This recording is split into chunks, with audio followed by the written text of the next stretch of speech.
Hello, আজকে তোমাদেরকে দেখাবো আমি বাড়িতে কিভাবে ঘি তৈরি করি।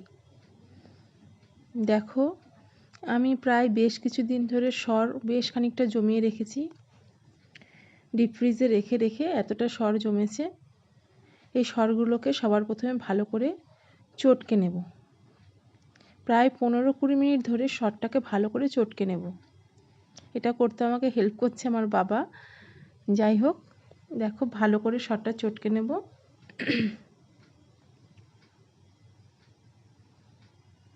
ঘরে ঘি বানালে কোনো ভেজাল থাকে না, তারপরে খেতেও অনেক সুস্বাদু হয়। তোমরা করতেই পারো।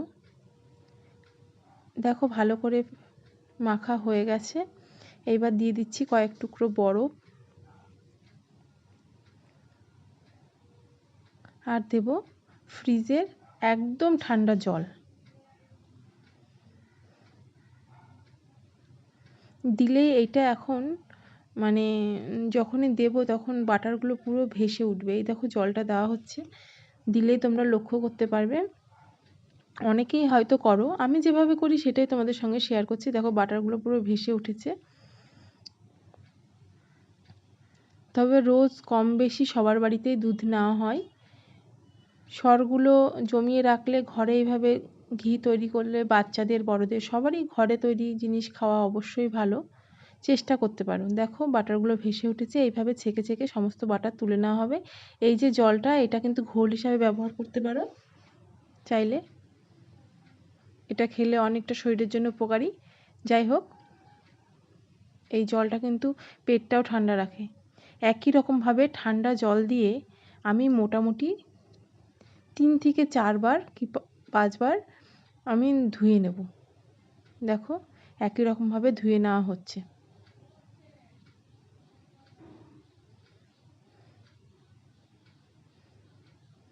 বারবার ধুয়ে নিলে একটা যে দুধের গন্ধ থাকে সেটাও চলে যাবে এবং ভালো হয় এতে।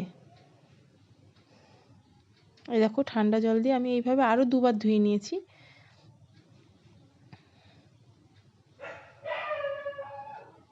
এরপরে একবারে আমি একটা মোটা কড়াইতে নিয়ে নেব।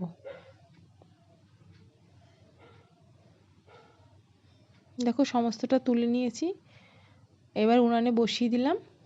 এখন শুধু একটাই কাজ, শুধু অনবরত এটাকে নেড়ে যেতে হবে, না হলে নিচে লেগে যাবে। দেখো গরম পাওয়ার সঙ্গে সঙ্গেই বাটার গলতে শুরু করে দিয়েছে।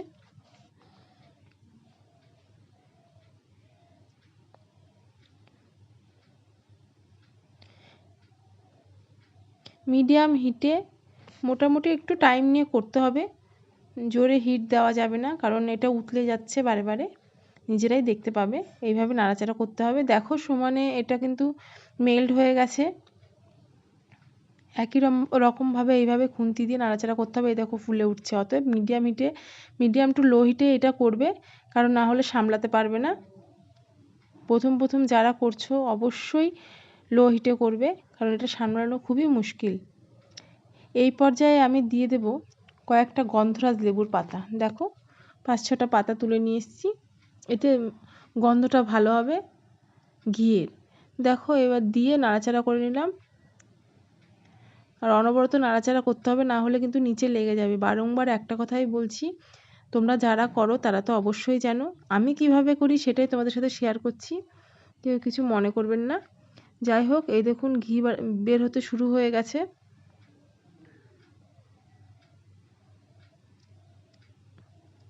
অনেকটাই ঘি বেরিয়ে গেছে।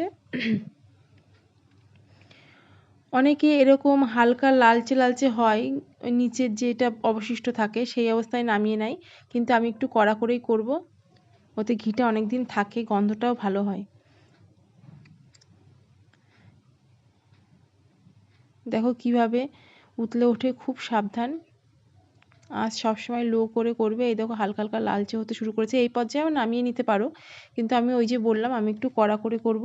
এতে ঘিটা অনেক দিন থাকে, আর আমার অনেকটা পরিমাণ ঘি, খুব শিগগিরই শেষও হবে না। অতএব একটু ভালোভাবে করতে হবে। এই দেখো ঘি পুরো রেডি, পুরো লালচে হয়ে গেছে নিচের অবশিষ্ট অংশগুলো। ঠান্ডা হোক, তারপরে একটা কাচের জারে ঢেলে তোমাদেরকে দেখাচ্ছি কতটা ঘি হলো। দেখো দেখো দেখো কতটা ঘি হয়েছে। আমি তো খুব খুশি। ভালো লাগে যখন কষ্ট করার পরে একটা জিনিস পাওয়া যায়, ভীষণ ভালো লাগে। দেখো কতটা ঘি হয়েছে। ঘিটি এত সুন্দর গন্ধ, সারা বাড়ি ঘিয়ের গন্ধ পুরো ছড়িয়ে গেছে। এই দেখো ঘি কেমন হয়েছে। কেমন লাগলো ভিডিওটা অবশ্যই জানিও। ভালো লাগলো খারাপ লাগলো তোমাদের মতামত সব জানিও। আজকের মতো টাটা।